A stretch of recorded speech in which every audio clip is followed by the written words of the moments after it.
Welcome on Friday, December 5th. I understand you all volunteered to come to our presentation about JustCulture. My name is Leslie Crowell. I'm one of the Deputy County Executives, and I'll be conducting this presentation with Kathleen Sexton, the Director of Learning and Employee Development. And also we have plenty of executive supporters here. Paul Lorenz, the CEO of the hospital, is here. And then Benita McLaren, the COO of VMC, is really acting as the JustCulture super champion, shall we say. Okay, to get some mentoring groups and some lunch bag talks and so forth going so that people can start to just start to feel their way through how we're going to do JustCulture. And I have a couple slides, and then I'm going to turn it over to Kathleen. But I'm really happy that we have a crowd of people here, because at first it's a big auditorium. We weren't sure we could fill it, and I'm just thrilled, and I hope it gets crowded in here. Encourage those people who come in late to sit in the front. So at the end of this training, you'll know more about JustCulture depending on what you have or haven't heard. And I think I know a little bit of JustCulture because Jeff introduced it back in April of 2013 when he wrote about it in an op-ed piece in the Mercury News. And yet despite that year and a half plus of learning, I learn something every time that I talk about it, because really what JustCulture is about, it's about all of us and how we relate to each other. The slide presentation is really just a guide for getting us all talking about what it means to work together constructively for our own best work environment and also for good outcomes for our clients and customers. So you'll have a feeling for that at the end of this presentation, as well as some resources that you can use to get going. And with that, I'll turn it over to Kathleen Sexton.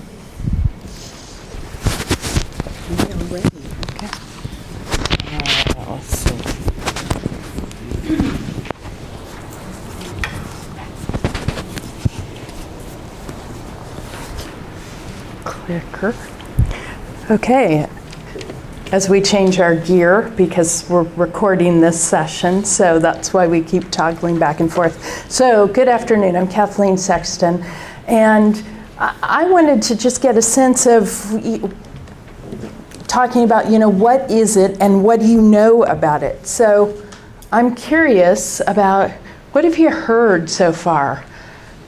You all sort of started hearing about it a little sooner than some of the other parts of the county, because you started talking about it last year. So anybody want to just sort of say what you might have heard besides the expert over here? For me, I've only heard the term JustCulture, but I haven't really seen or heard anything else about it. So term yes, definition no. Okay. We've heard the statement all over the place. Okay, so hopefully today gives you a better sense of what that is and what it is here and what JustCulture means as it's relating to the county. So this is a snapshot of JustCulture. It is also on our JustCulture website that is available through the Connect site. There's its own set of pages on JustCulture. And really the foundations of JustCulture came out of healthcare, as well as transportation and aviation and other emergency services. Really looking at errors and reducing errors and risk management. So that's sort of the premise, and it's really looking at a piece of it is being able to apply these principles to really create this culture that has open and honest conversations that may be about errors or mistakes, which is a large focus of JustCulture, but that may be open and honest conversations because it's a trusting, just environment in and of itself. And so we've applied that at the county to say that the result is really that all of these efforts around looking at how to improve conversations, accountability, just or justice type of culture, looking at systems that produce errors and mistakes, improving all of those components leads to a more organized, successful, efficient running organization. So ultimately, there's positive conversations and interactions, as well as some organizational process improvement. Or you can summarize it this way as well. So we're looking at all of those words, trust and fairness, mistakes and reporting, that are all going to, when they're all going directly and according, sort of rowing on the same path, leading to a just culture. So Leslie will end up saying that it's really a way of being. It's an organizational culture. It is not that we talk about just culture today and it's a program and we're done with it once we've trained everybody, that this is the start of an ongoing effort. And for all of you, you've actually started this last year, and we're sort of coming through as a second pass on this year in its rollout. It's just more county-wide in its rollout this time. And we're looking at introducing it a lot because Jeff, as Leslie said, talked about it as something that he wanted to apply at the county because of some errors that were occurring and people not feeling comfortable to be able to speak about some of those errors. Some of that was about Supervisor Shirakawa, and that led to this. But it ultimately ends up being an incredibly healthy process for an organization to be striving to achieve. And that was some of the impetus. If you watch Jeff Smith's 1-hour workshop that is on the JustCulture website. He talks at an executive leader meeting back in April of this year, and he talks much more about his philosophy around this and also why he rolled it out as part of his 10-year plan. And rolling it out a little sooner than he anticipated, and he talks about that, but it was always part of his plan to push JustCulture out.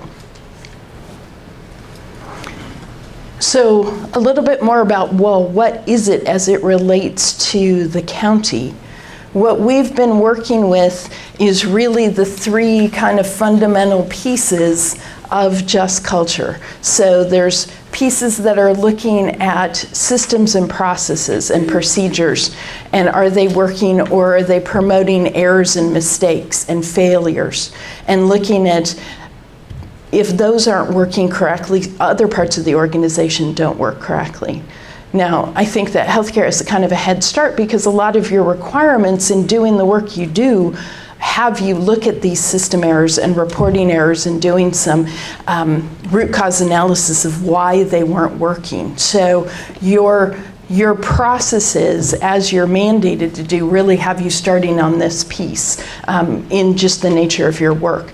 The applications of JustCulture are a little harder when you start to look at more of an administrative type of agency. So I work in employee services agency, and we have to think about, well, what are the business applications to errors and learning from mistakes and having conversations that help us grow and develop, because they're not the same as an error in patient care. It's different. But the fundamental principles of a manager's role is really to be accountable and hold others accountable and have conversations about what is working and isn't working, setting those expectations and having those follow-up conversations about that. And we talk a little bit more about elements of this through the session today. And then there's the same types of pieces of staff behavior. They need to be accountable, they need to have some clear communications, and they need to support these efforts. So we've geared our program to these three elements and tried to have a lot of the trainings we do steer around these three particular elements. So this is a lot of what we say JustCulture will strive to do. It is not a panacea. It does not address everything. It does not fix everything. It can be broad, but it's not that broad. It does focus in on particular areas, and in some cases focuses really on learning from errors and mistakes, having good conversations around that whole process. So there's a positive side to it as well as, yes, there might be errors that we're looking at, but this gives you a sense of where we're trying to go with what it is. But we also need to cover, well, what it isn't, sort of what's out of scope of this particular thing. So it doesn't change the merit system rules that the county is held to about hiring practices and other things in the merit system rules. And it doesn't eliminate discipline. It might reframe how managers discipline, because there are different ways with the JustCulture methodology that you would discipline, but it doesn't eliminate it. We still have that progressive discipline process that we always have, and we encourage managers to be able to use that. We just give you a different frame of reference about how to use it. And it's not ignoring any kinds of contracts. It's not necessarily adding work. We're hoping that because of a focus on some of the conversations and looking at some of the systems, improvement occurs that makes us work more efficiently, not with a bigger workload. So at this point, any questions about what it is, what it isn't, needing clarification on some of the language at this point? All right.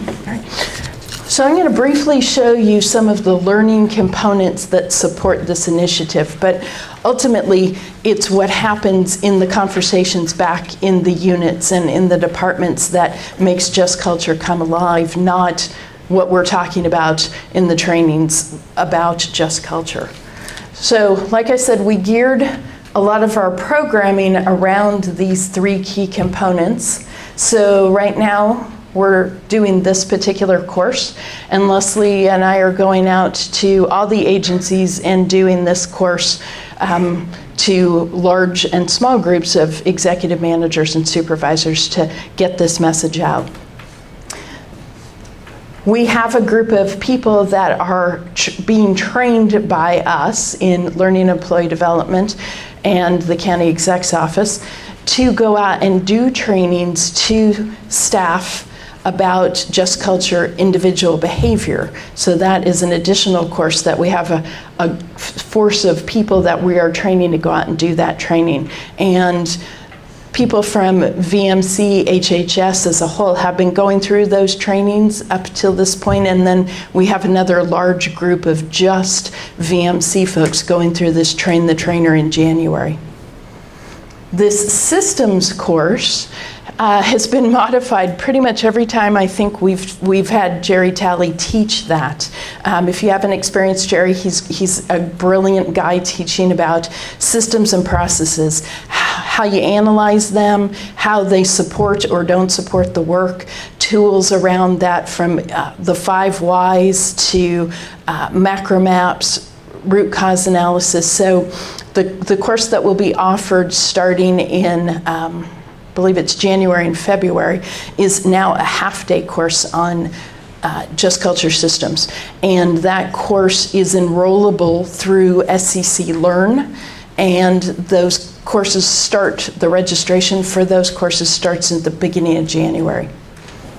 The flyer that should have been over on the sidebar for you indicates some of those dates of the courses that are supporting these, that are coming out in the next 2 quarters. Jerry came to the executive leaders talk November 21st and talked to all the executives that were there that day about JustCulture as it relates to systems at a very high level. So he covered about an hour's worth of executives, are you looking at systems and asking some questions about workflow and processes and procedures at a high level, and the impact of knowing or not knowing those and how that's going to trickle down?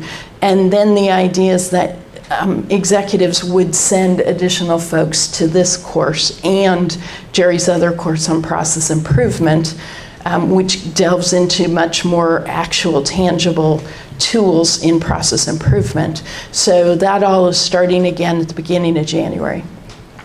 Other courses are also listed on that flyer. We call them kind of additional JustCulture courses. Some are web-based, some are instructor-led.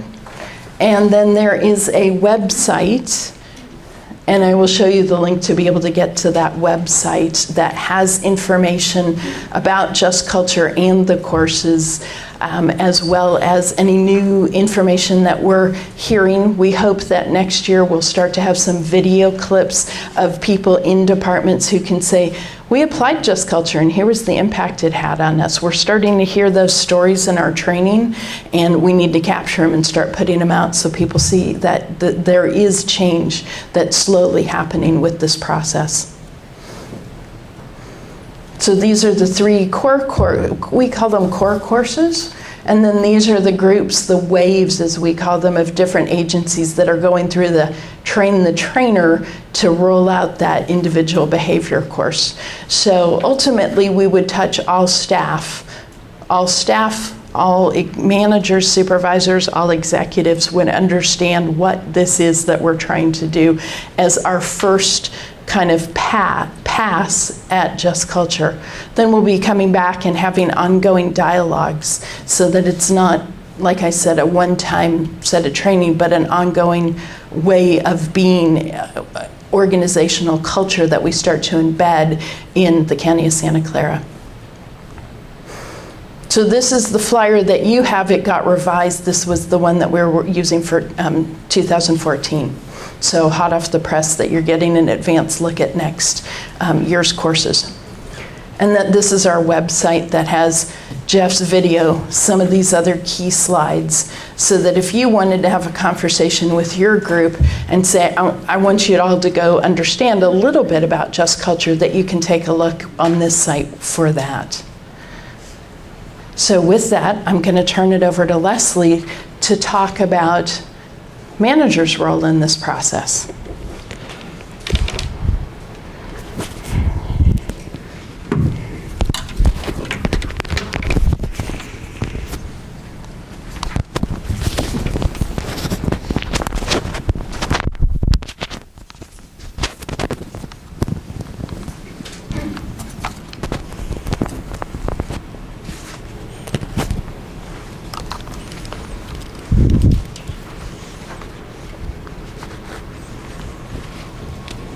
Thank you, Kathleen.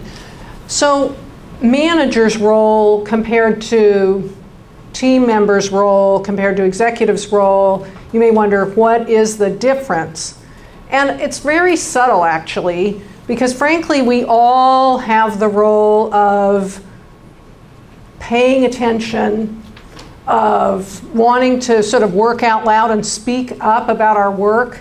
How many of you have been in a staff meeting where you ask people in the staff meeting, you know, I'd like to hear what people think about X, or does anyone know what's happening in Y? And you get this. Well, JustCulture should hopefully create a little bit more comfort level with people speaking up. And your primary role is to help us get there, because it's about developing a work environment that fosters a comfort level around asking questions, around questioning processes even amongst one another, and so that people are not worried that they need to hide things and that they learn from mistakes. And we're talking about risk also, because some of the people who are taking this course, and even people in departments that I'm talking to at the executive level, say we're feeling as though there needs to be a lower emphasis on error correction because error focus feels punitive to us. We're worried about the focus on mistakes. And I want departments to customize the material in a way that works for them. But at the same time, if we don't introduce the fact that we're going to make mistakes happen, then we're sort of avoiding dealing with it, and we're reducing our ability to help people feel comfortable that indeed mistakes will be made. So we don't want error to be a dirty word. And processes and systems are really what we need to be accountable for. You saw the word accountable a few times on that triangle slide, and we were just discussing accountability in another meeting I was in, and how that again is another loaded word, accountability. Who's accountable for what? Does that mean that somebody again will get in trouble, be held accountable, called into court, as it were, or something? And we thought, you know, really, accountability is for the whole system, for the county. You know, the patient doesn't know who runs the clinic. They just know they're there and they want some service. The taxpayer doesn't know whether it's the assessor, the tax collector, or the controller that's dealing with one or another piece of their tax bill. They just know it's the county. And so really when we're thinking about accountability, we're thinking about the end product to a certain extent, and then it's each of our responsibility within our job to be accountable. And so management knows, though, some of these sources of errors and at-risk behaviors from sort of that big picture standpoint, and yet in the county people are a little afraid to talk about risk, and so they're not quite sure what's the most important thing to be paying attention to. If nothing else, we all need to focus on X. There's the highest risk there. And communicating that kind of information so that people know that, you say the staff is not fully staffed that day and you're sort of double covering and things like that, where's the highest risk? Those kind of questions are part of management's responsibility. So we're talking here about behavioral choices, and we'll go into that a little bit later, and also have a fair and just disciplinary process where oftentimes in history, before JustCulture, and certainly in the county, the disciplinary process was so tied to the person that if an event occurred, everything sort of went back behind closed doors. And people would talk and say, do you know what happened with XYZ? Oh, you know, that's a personnel matter. We can't talk about that. Well, now the idea is that you'll separate the personnel procedure and the person from the event and the process that were related. And then the learning from that experience will get processed back out into the system, and managers, again, are more responsible for helping communicate back out to all the staff that as a result of something that occurred, the process is going to change thusly, or a team of people is going to get together to work on a process improvement so that we won't have that happen again. And so we're asking managers really to look at themselves and say, what am I doing to foster a sense of safety, of sort of freedom and openness to raise your hand and say, I don't get that. How many times have you had a staff person who didn't know what they were doing and they didn't want anyone to know, and they hid their lack of knowledge and made a mistake, and if only they had asked a peer a question or you a question, things would have been better. And that's what we're trying to avoid, so that staff people feel like it's okay to say, you know, whoa, you're over my head here on topic X, or gee, I know I was assigned to do something over here, but I don't quite know how to do that. And also the single point of failure, so that you have more than one person who knows how to do things, and there are backup systems and so forth. And so we're going to be talking about just the different roles that people play. It is, in many ways, common sense. Because when you think about the difference between a small, even our family-centered unit, and I know the county executive likes to liken some of the family values to his vision elements, the problem with us, we're so big. And we have too many children, too many cousins. It's not a nuclear family. It's so extended that we don't all know what page we're on. And in many ways, JustCulture is about getting people on the same page and having people all have a clear understanding of both where their job fits into the big picture as well as clarity of their own job expectations. And so what happens when we have mistakes occur? Well, in a punitive culture, which I think a lot of people would say the county has had, there's a sense of blame, and that you just don't want to be near whatever the smoking gun was. And it's easier to sort of say, I didn't have anything to do with that. And you really are afraid to go to your boss and make a mistake. I know when I was a young analyst in the budget office, I left out 13 positions out of our salary system by accident. I just didn't capture them properly in the software. And they had to call the county executive at home on the weekend and rebalance the budget because of my mistake. And yet I know that I wasn't going to do it again. That really cemented it for me, boy. I better check my reports. And I was relatively new at the time, and I remember feeling kind of scared, but nobody punished me. They said, thank you for letting us know there's a problem. At least you found the mistake yourself. This is the kind of thing we want to foster, not do it right the first time or don't do it. More like, I hope you don't make that same mistake twice. And in a blameless culture, people sort of get away with things, and most people in the department are kind of frustrated that it always feels like there's somebody over there who's getting away with something and nobody ever does anything. And that creates a morale problem in the county. And we don't want that either. So what are we looking for? We're looking for the middle ground, where staff feels like we're all kind of responsible for each other. And would you like someone to come to you and say, gee, Leslie, did you mean to do it that way? Or would you rather find out from your boss, you know, someone came to me and said, Leslie, you were doing it wrong. Well, that doesn't feel very good. It feels much better if we sort of help each other out before something worse is going to happen.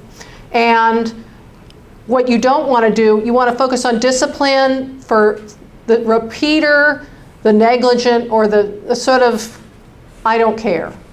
And create a learning culture where Jerry Talley, as Kathleen referred to earlier, said errors are opportunities for learning. And if you're not making mistakes, you're probably not trying anything new and different, if indeed that's okay in your job. Some jobs don't want new and different.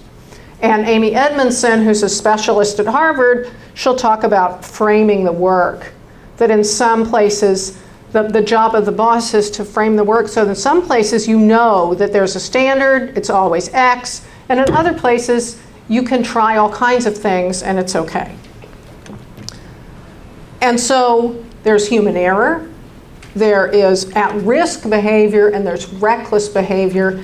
And someone was telling me a human error story the other day where, due to a clerical misunderstanding, a certain form about travel was not forwarded to the finance agency. And so they were dinged, if you will, on paper by email, paper mail, for having sent too many people to the same conference, which of course is one of our newer travel policies. There's a limitation on how many people can go to the same conference. But they had an exemption form filled out and they had good reason and so forth, but somehow it didn't make it to finance. Well, then the word trickled up into the county executive's office that this happened, and the person who worked on it felt terrible. And yet really they shouldn't have felt terrible. They filled out all the right paperwork. It was human error. And they were absolved of their error there. But at-risk behavior is when it's a little bit of that I'm not sure and I'm going to do it anyway type of behavior. And some people have used the analogy of speeding. I know the speed limit's 55, I'm going to go 65 anyway, etc. Probably nothing will happen. Well, depending on how the work is framed, this could be too much risk for you wherever you are. And then there's reckless behavior where the person knows it's wrong and they go ahead and do it anyway. And I see Trudy in the back. She has often said, if you trained several people exactly the same way, and then one of those people commits an error, what would the reasonable person that had had the equal training do? Is it something that this person should have known better given the circumstances? And you can kind of judge by looking at apples to apples. And so, really, human error is an opportunity to seek understanding. And David Marks, the father of JustCulture, he actually uses the word console. And that sounds a little therapeutic. Some of you might feel comfortable in the consoling environment. But other people think, boy, am I supposed to pat my employee on the head? So we said seek understanding felt a little more universal to us. This is something where the person probably feels badly they made the human error. They don't need too much coaching and consoling potentially, but they need to know that it's okay, hopefully they won't make the mistake again. You want to figure out how you can improve the process so it won't happen again. And at-risk behavior is a little bit of what David Marks calls drift. And we've all drifted. We have sort of somewhat harmless drift that I can attribute to myself where I planned on making a certain number of phone calls or answering some emails, maybe even having some appointments, but I was interrupted. And then I forgot. And I did not get back to those people. I kind of drifted. I'm at a desk on the 11th floor or I'm in a meeting, I can't really harm anybody by this. Although somebody who doesn't hear from me a while might feel that way. So, you have to sort of, again, in your role, are there jobs in your environment where this is more important than in other places? Some places, complacency just doesn't have a place at all. Other places, not so much. But look at this. Employee puts own needs ahead of potential risks. And this is a coaching and education opportunity. And how many of you think it's sort of hard to talk to employees after they make a mistake? Is it easy? No, it's hard. And yet if you don't do it, you're sort of losing an opportunity there to kind of nip this drifting behavior or this reckless behavior in the bud. Or if you have a feeling the person actually sort of teetering between reckless and risky, really is your job to notice that and take corrective action. And so here's where we're talking more about discipline, recklessness. There's some kind of intentional behavior, a choice with a capital C, where the person needs to know that what they've done is unacceptable. And reckless could be something where, again, the person should have known better. This is why when people have asked about what's the response from labor relations related to all these kind of things, and they've told us that the discipline process for every one of these types of cases will be very situational, because every situation is different. And so defining this kind of thing for people, I can see how as we start to get JustCulture more and more out into the organization, managers and their teams can start having conversations about, well, rather than treat everything totally case by case from the first, at least for us internally, so we don't get to the discipline place, how can we as a team think about where does the standard work in our unit fall under human error is probably okay here, reckless on the other side, and then sort of that risky. Where does our work fall? Unless it's not a problem.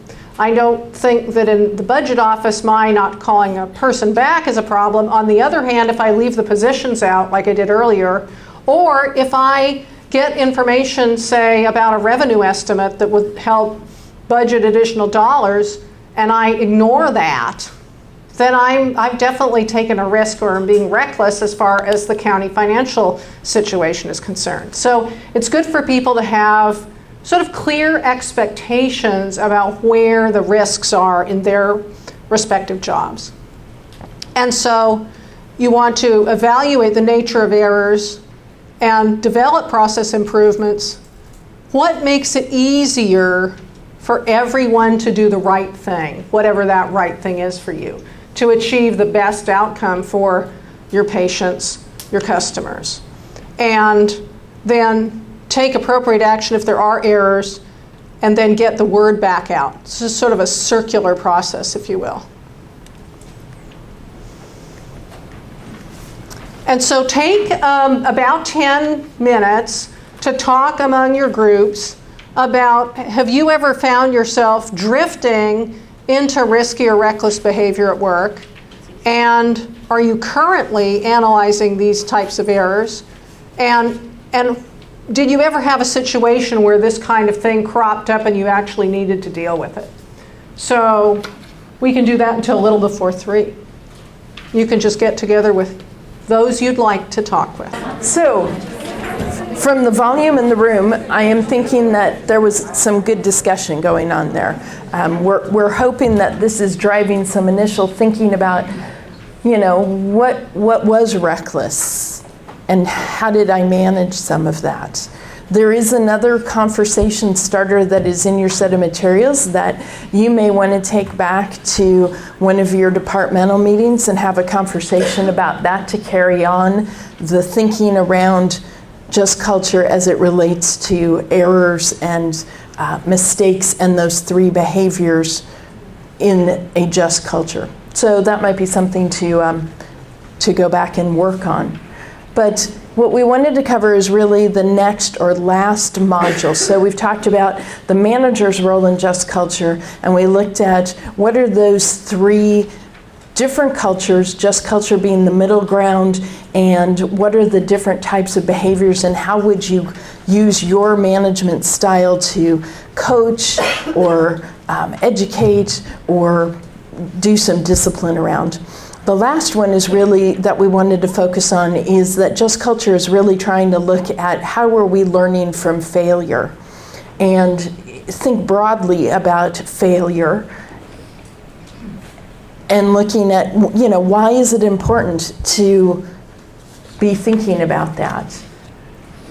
So here's some on the slide about looking at how do we end up managing to learn from some of the mistakes we make. I just had a staff person who was so apologetic for doing this the first time and making a mistake. And it was really, and she was like, oh, I should have asked earlier and I didn't and I'm sorry. And it was like, I'm really glad you asked. I'm glad you said something now. We can fix this. I completely understand how you made that error based on what you knew at the time. And, I kept trying to reassure her, human error certainly wasn't even a at-risk drifting behavior, and let's learn from it. So we need to better document the letter that is going out to ask for training dates so that it's clear to you and it's clear to them, and it was something very fixable that we can learn from and move on from.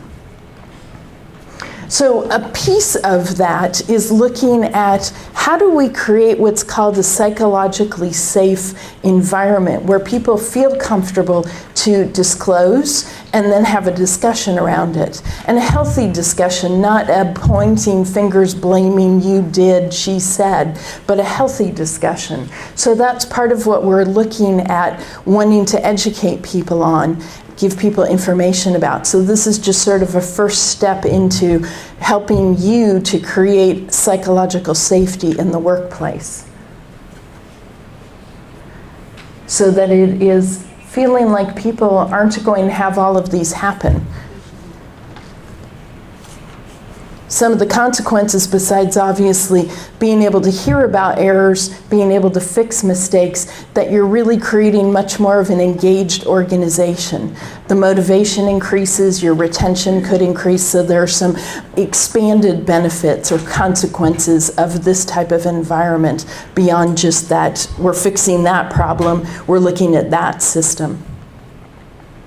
And like Leslie alluded to, Dr. Edmondson from Harvard is a person who talks about mistakes and learning from mistakes quite a bit in her research. So we're going to look at a video clip.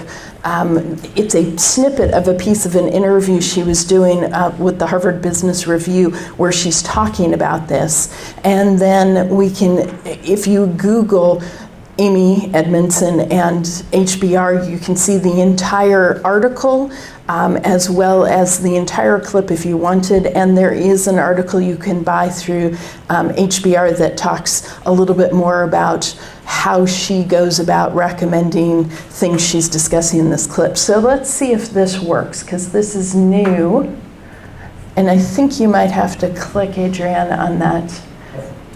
So it sounds like one of the key things is getting people to speak up. How can leaders really make it an environment where people can speak up and where they're heard?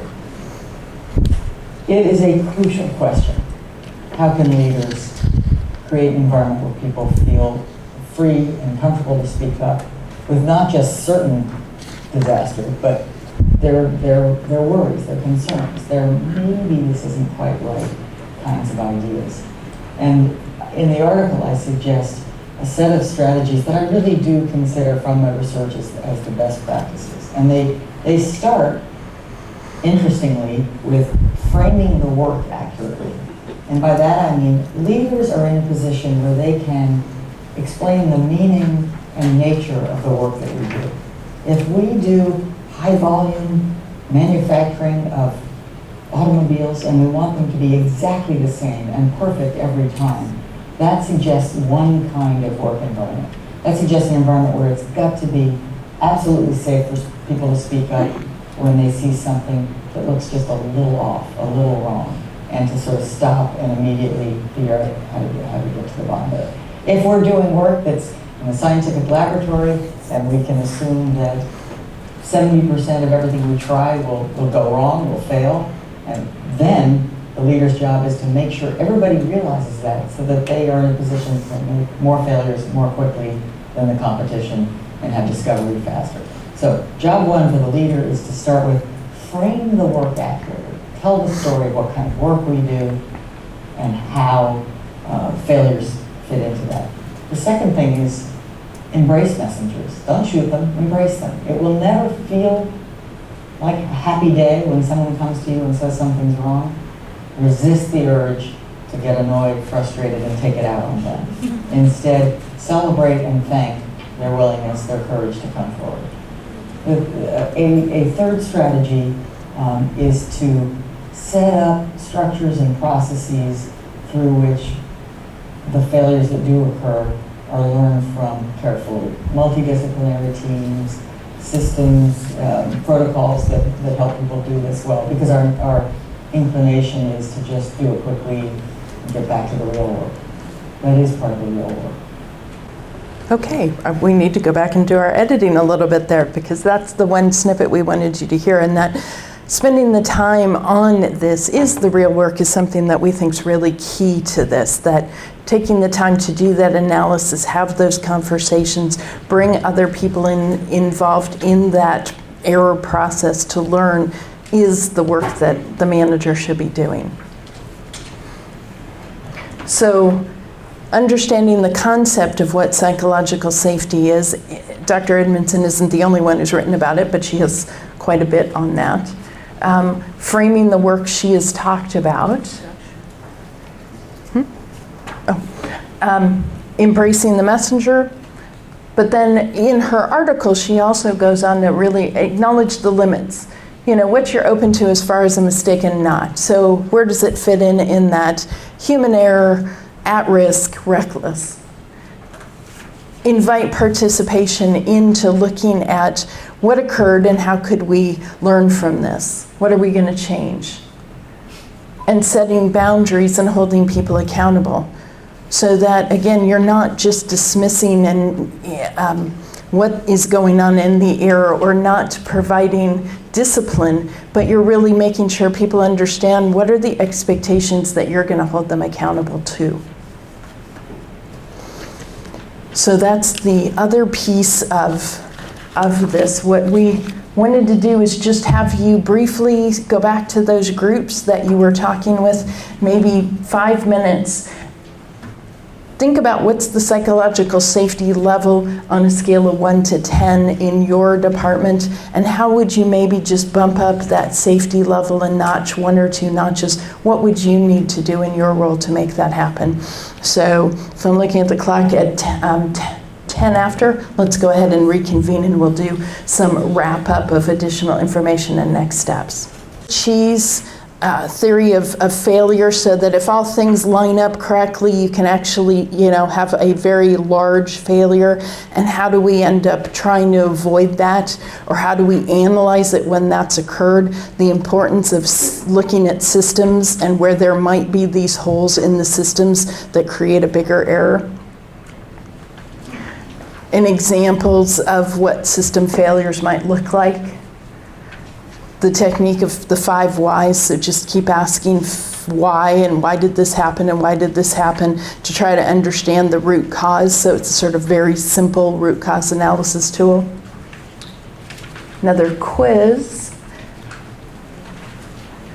And then in reframing the elements and what's the middle ground again. And another discussion about, well, what's your role? What can you do? Relating back to that starfish story, and what's your one piece? I can't change everybody else. I have an influence over me, and what am I going to do to change the environment toward a just culture? And then there's a clip that they see, a snippet of what Jeff Smith's larger talk is about.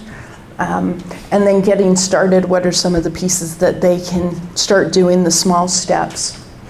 And then some of the resources that you've also seen, so website and different courses. Oops. So that's what staff are seeing. The rollout of that hasn't necessarily started in all of the HHS agencies. It's going depending on the queuing up of those. Public Health has gone ahead and started the individual behavior courses. VMC hasn't. Mental Health DADS is still in the training process with us, so it's rolling out in different stages. But we want to talk lastly about what are some of the next steps, so I'm going to turn it back over to Leslie for that. So here's what we're looking at coming up. It's essentially a process that's happening by custom design in every department. And Just Culture really is sort of a customized process because we all have different jobs. We all have different levels of involvement. Some people are on shift situations. Some people have 24/7. It's variable everywhere in the county. So we want Just Culture to feel like you've created it in a way that will work for you. Jeff Smith does not want people to be just sort of checking Just Culture off. I saw a 1-hour presentation, I have Just Culture, now I'm going to go back to my desk and do everything the way I've always done it before. Then what would be the point? So what he really wants this to do is essentially start a county-wide, as appropriate, conversation about how we do work. And so we've trained 2 people for every 200 or 1 for every 100 employees in the county. That's what we've done it or we're in the midst of doing it now. And the people were either nominated by their departments or they volunteered to become trainers. And this idea actually came up because Jeff had a road show. It was actually in this room, and he talked to some employees who said, could we be part of the training program? And they were SEMA employees. And so once we started the training with that idea in mind, the reality of I'm going to be up in front of my whole peer group and I don't even know what the managers think about this. So that's when they said, could we have the executive manager and supervisor training before we really roll it out at the staff training level? And we're happy to do that for people. We really don't, we're sort of agnostic about how this gets around. We've had people say, I don't really need to train, I can just sort of live it for a while in my department, model behavior, talk about it, have some small conversations, and there's really not a wrong way to do it as long as we're thinking about it. So that's essentially what this slide says, is have conversations and get coordinated with the trainers, and then start incorporating these principles into policies, department new employee orientation, performance appraisals and safety practices. And then at some point, this was done a little earlier where we thought it might be rolling out sooner or faster, but actually departments are taking quite a bit of time to customize it to their liking. And we haven't quite figured out, and we're going to need your help and the trainer's help and the executive sponsor's help.